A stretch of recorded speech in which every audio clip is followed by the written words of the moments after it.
My name is Tom, and I was born in a small, picturesque village surrounded by lush green fields and tall, majestic trees.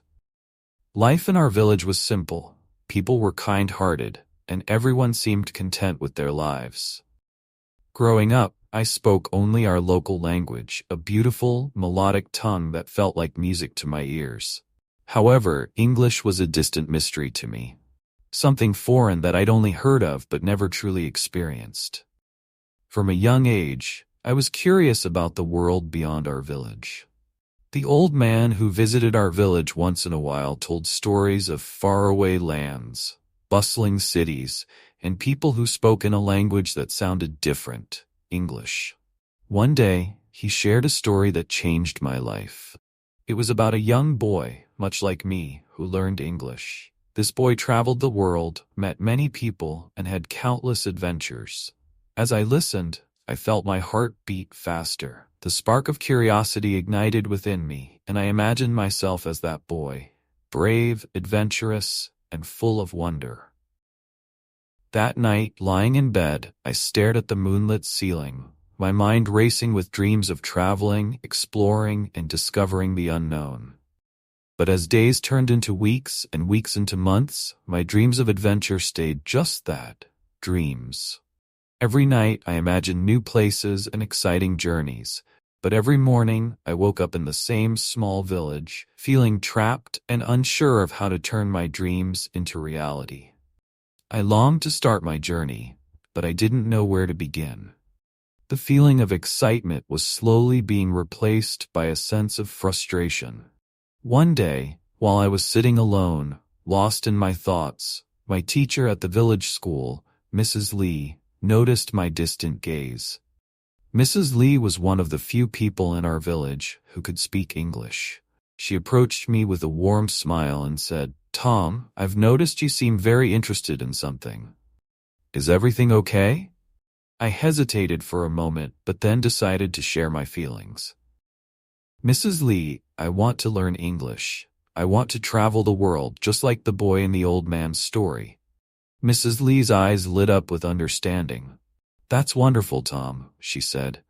"Learning a new language is not easy, but with determination and hard work, you can do it. And if you're willing, I can help you get started." Her words were like a lifeline. I felt a wave of excitement rush through me, and I nodded eagerly. "Yes, Mrs. Lee, I want to learn. I'll do whatever it takes."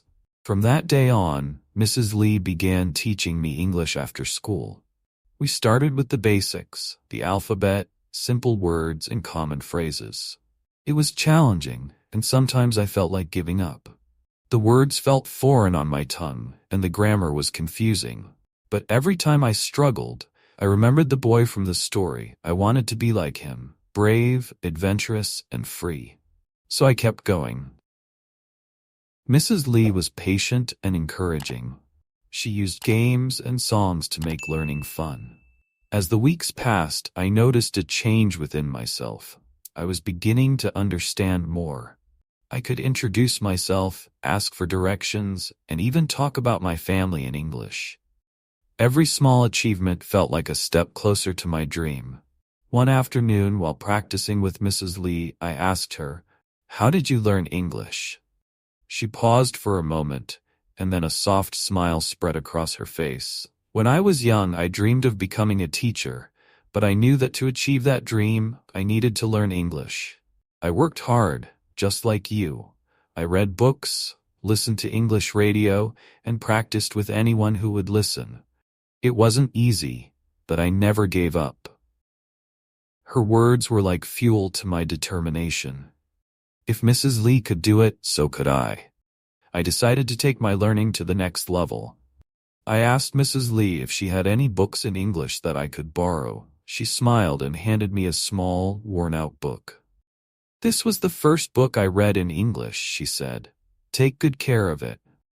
The book was called The Adventures of Tom Sawyer by Mark Twain. I carefully opened it and began to read. At first it was difficult. The words seemed strange and unfamiliar, but I persisted. I looked up words I didn't understand, practiced pronunciation, and slowly, the story began to make sense. As I read, I felt a connection with Tom Sawyer, the mischievous boy who had his own adventures. I admired his courage and his love for exploring the unknown. In many ways, he was like the boy from the old man's story, and he became a hero to me. I wanted to be like him, brave, curious, and unafraid of the challenges that lay ahead. The more I read, the more my English improved. Soon I started thinking in English and even dreaming in English. One day, while reading in the village square, a group of children gathered around me, curious about the book I was reading. "What is it about?" one of them asked. I smiled and began to tell them the story of Tom Sawyer and his adventures. As I spoke, I realized how much my English had improved. I could express myself clearly and share the excitement of the story with others. The children were captivated, and soon they wanted to learn English too. I became their unofficial teacher, sharing everything I had learned from Mrs. Lee and the books I read. Together, we practiced speaking, reading, and writing in English. It was a wonderful feeling to pass on what I had learned and to see others excited about learning too. As weeks passed, the group of children grew larger. They were eager learners, and every afternoon, our little square turned into an English class filled with laughter and curious faces. It was rewarding, but also challenging. Some days, the younger kids struggled, and I could see the frustration in their eyes. I remembered my own struggles, and I tried to encourage them just as Mrs. Lee had encouraged me. One day, a small boy named Ravi was having a particularly hard time. Tears welled up in his eyes as he stumbled over words. I knelt down next to him and said, "Ravi, when I started learning English, I couldn't even say hello correctly." His eyes widened in surprise. "But you speak so well now, Tom," he said, wiping his eyes. I smiled. "It's because I kept trying, even when it was hard. And you can do it too. We'll learn together." The sincerity in Ravi's eyes touched me deeply. At that moment, I felt a profound connection, not just with him but with all the children who came to learn. We were united by a shared journey, a quest to explore and grow beyond the limits of our small village. As the seasons changed, so did my understanding of English. I started listening to English songs, trying to sing along even though my pronunciation still felt awkward. Mrs. Lee encouraged me to watch English movies, so I began sneaking into the local community center where they sometimes showed foreign films.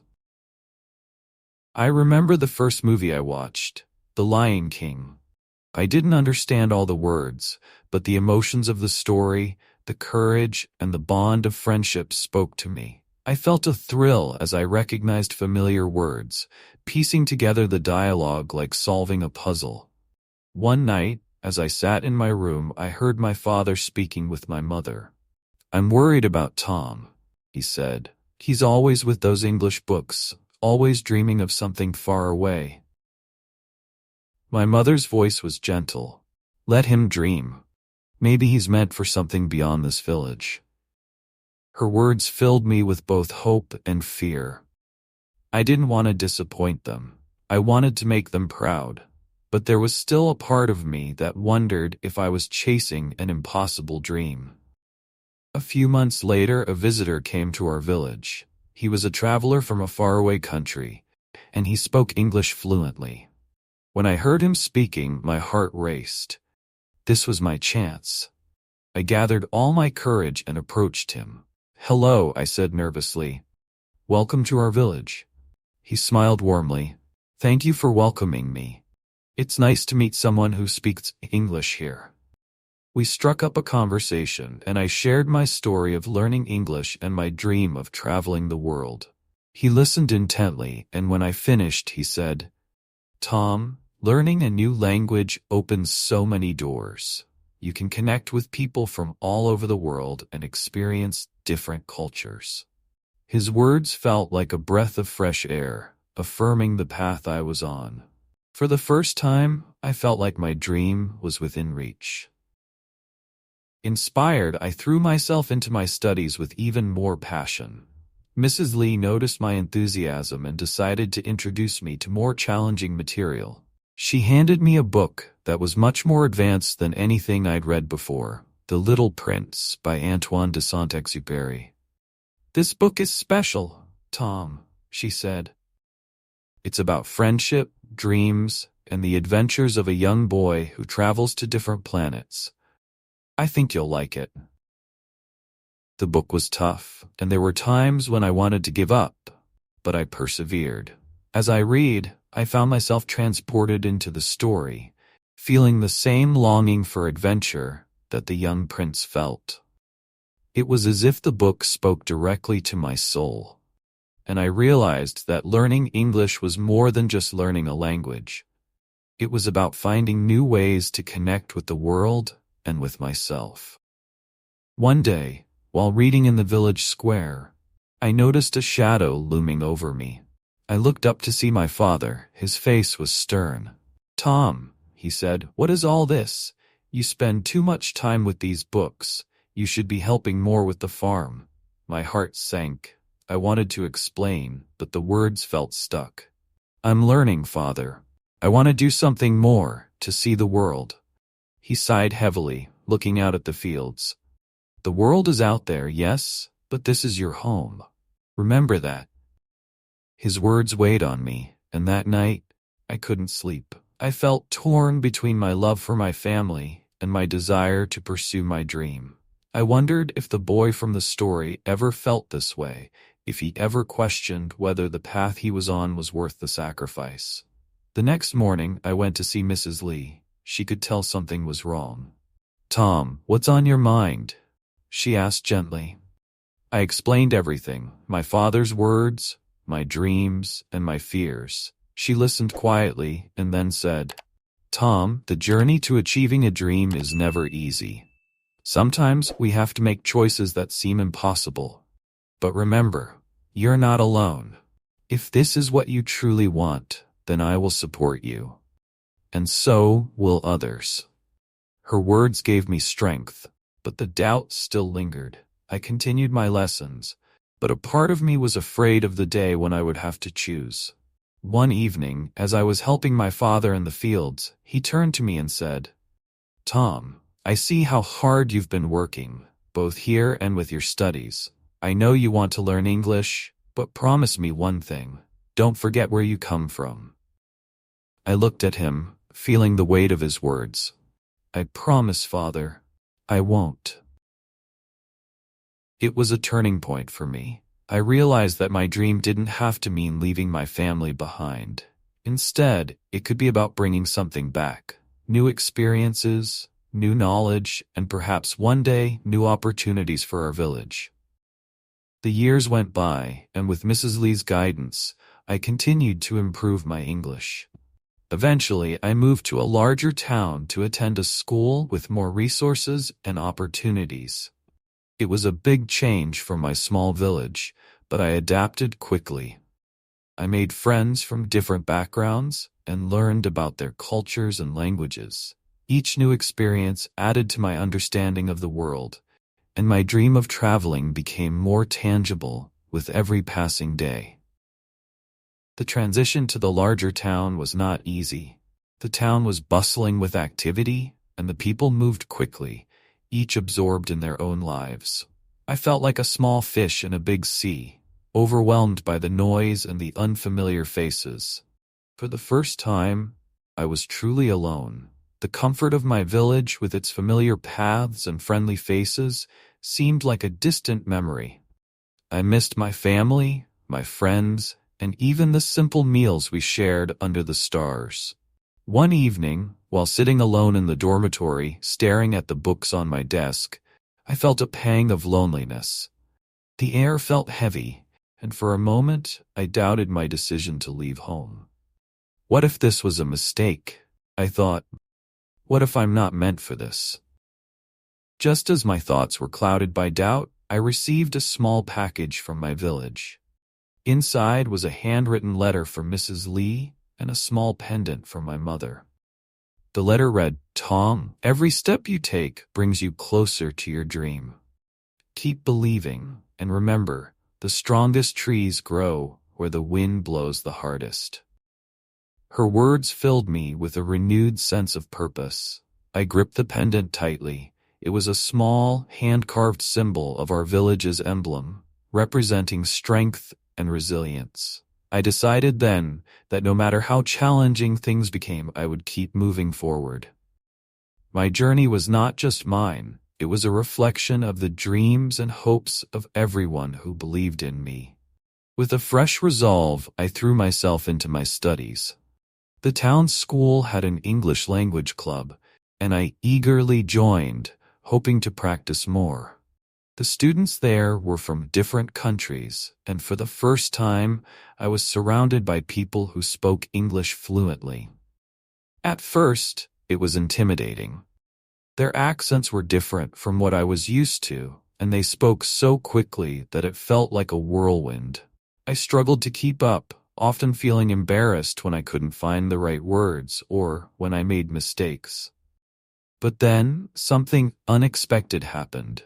A girl named Mia, one of the best speakers in the club, noticed my frustration. One day, after a club meeting, she approached me with a smile. "Hey Tom, I saw you practicing. You're doing great," she said. I was taken aback. "Really? I feel like I'm failing every day." I confessed. She laughed lightly. "Everyone feels that way at first. You're brave for even trying, and that's what matters."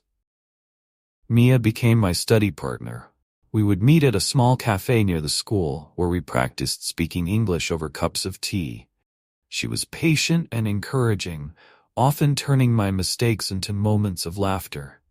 "You just said, 'I'm a beach' instead of 'I'm at the beach,'" she giggled one day. I blushed, but her laughter was infectious and soon I was laughing too.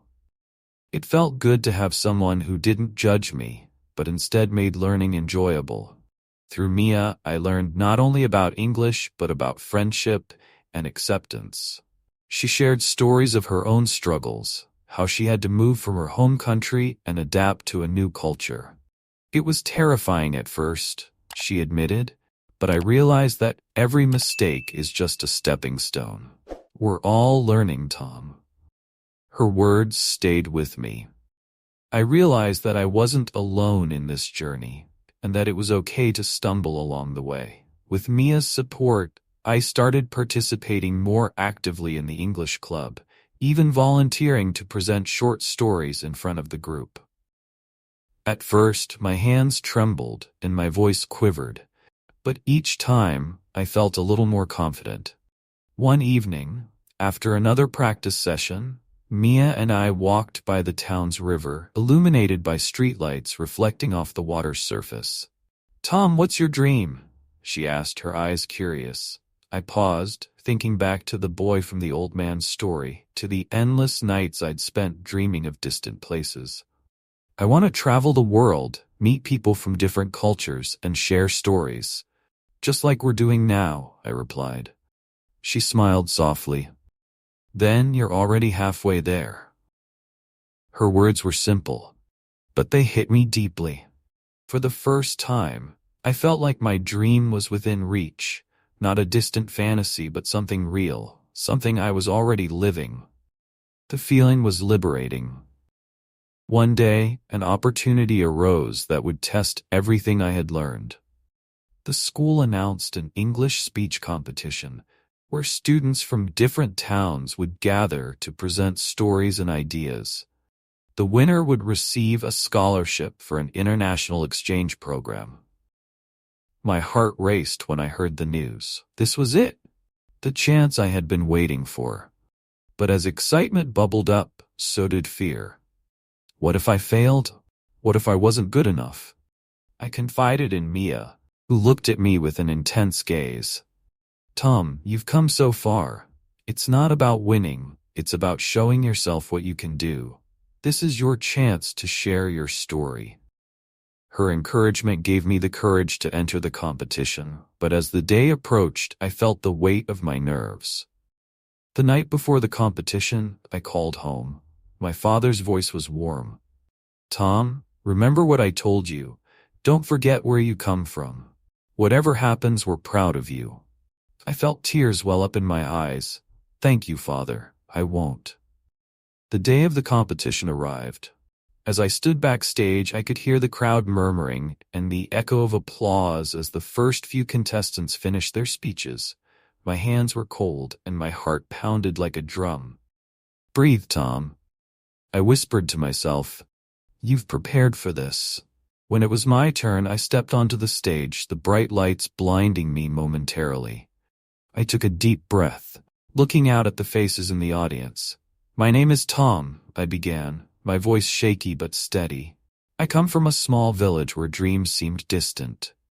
But today, I'm standing here, not as the boy who was afraid, but as someone who believes that with every step, we move closer to who we are meant to be."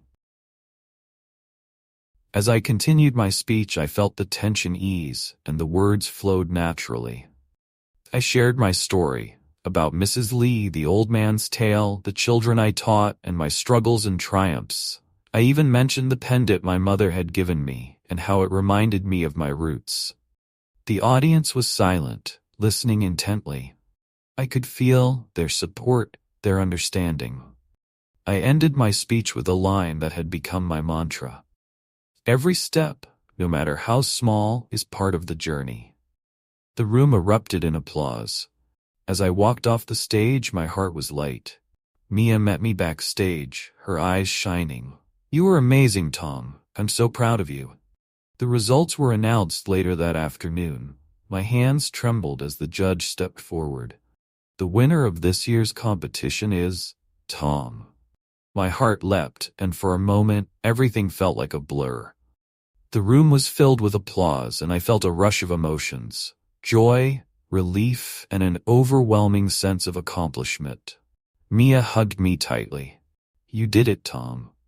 You did it." Winning the competition meant that I had earned a scholarship to study abroad for a year. It was everything I had dreamed of, but it also meant leaving behind the life I had built in the town, and, once again, stepping into the unknown. The months leading up to my departure for the scholarship program were filled with a whirlwind of emotions. On one hand, I was thrilled. This was the opportunity I had dreamed of for years. On the other hand, the thought of leaving everything I knew behind was daunting. Mia and I spent as much time together as we could. We visited all our favorite spots: the cafe, the riverside walk, and the small bookstore where we'd practiced English countless times.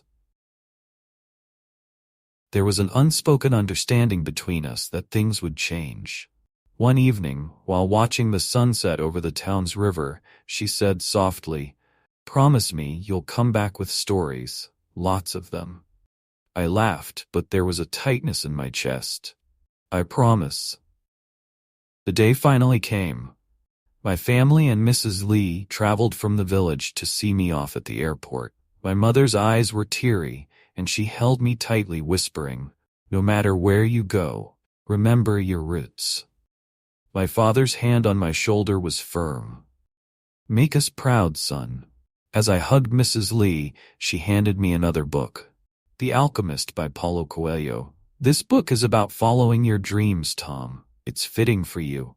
Her eyes twinkled, but I could see the emotion behind them. "Thank you for everything," I managed to say, my voice thick with emotion. As the plane took off, I watched the city lights fade into the distance. A mix of excitement and fear filled my heart. I was leaving behind everything familiar, but I was stepping into the adventure I had long dreamed of.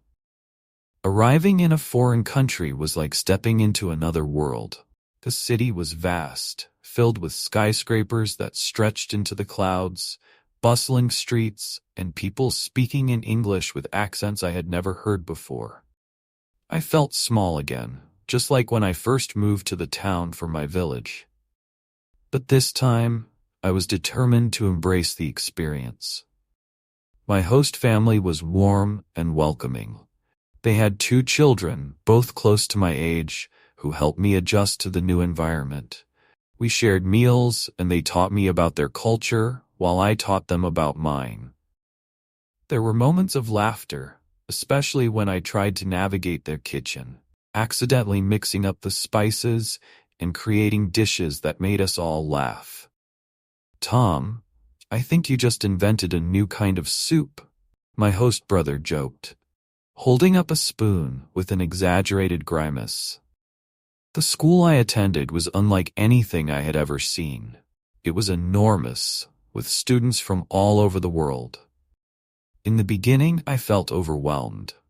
Everyone seemed so confident, so fluent, and I often found myself hesitating, afraid of making mistakes.